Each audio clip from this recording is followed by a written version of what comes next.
Irwindale Speedway, as we know it, underneath it, there was a landfill. Yeah. Yes. So that means there's tires and car parts. There's and tires. Whole cars under there. Whole car Toxic parts. waste. There's chroming stuff underneath there. There's And there was chrome shops out there in SGV. There's asbestos from houses, paint, batteries, every kind of chemical it's underneath that place. Because for a while, from 1969 to the mid-70s, the landfill part was pretty much unregulated.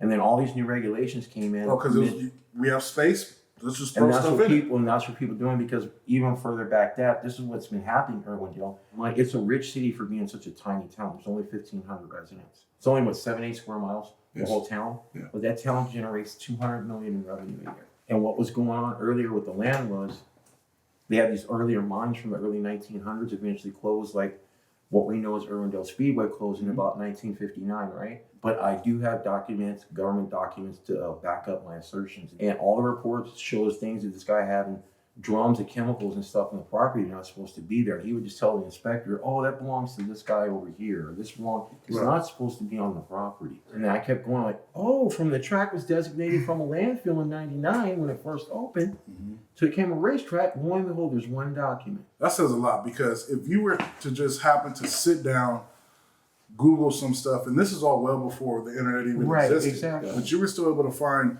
newspaper articles, clippings, paperwork, things that is, open for the community. Right. In terms of what we can access. It sounds as if maybe if you found that out, they would have had to have known all this already. But see, that's my point. If you look, the biggest thing is the water. There's a huge aquifer. Yeah. Goes from the west end to the east end of the valley. That's the drinking water for the whole SGV, right? This track sits right across from the dam for where that water originates. Yep. That landfill and where the track is located, right? What's bothered me is I've looked through the reports from the water board. There's all these different water districts, right? Everybody's signing up. The water's okay. The water's okay. I went back as far as 1968. You have that document now. Saying there was corrosives and everything going into the water as far back as 68, but everybody said everything was all right. And if you read these reports, they're a joke. Usually when there's a violation, okay, don't do this, but here's the corrective action. There's nothing in the records all that stuff was done. You understand what I'm getting at? Yeah. And this went on from 1969 to 1999 with that land. Now let's back up really quick. Right. Now, you guys met in September.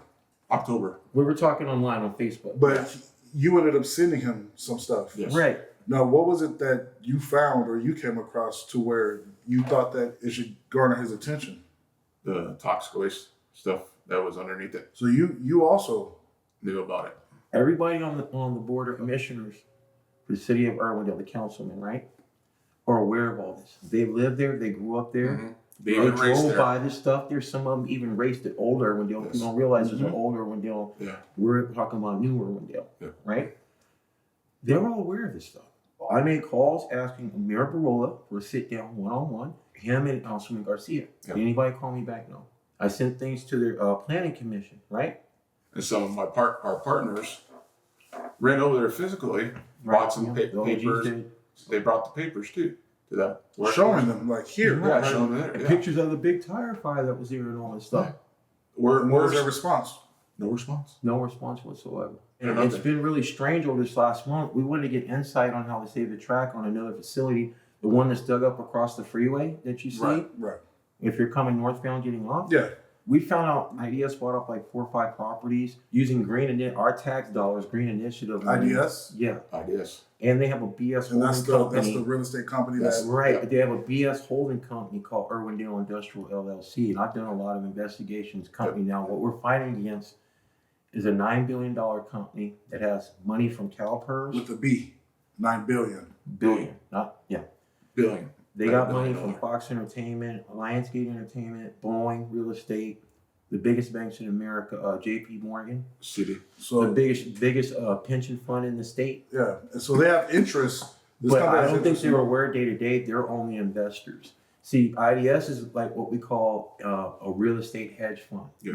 And how they make their money is they go to companies like, for example, Amazon. They don't want to deal with real estate. It's like, we just want to bring our equipment in and start making money, Right. Exactly. start shipping stuff out. So they go to a company like IDS. This is what I need out of facility.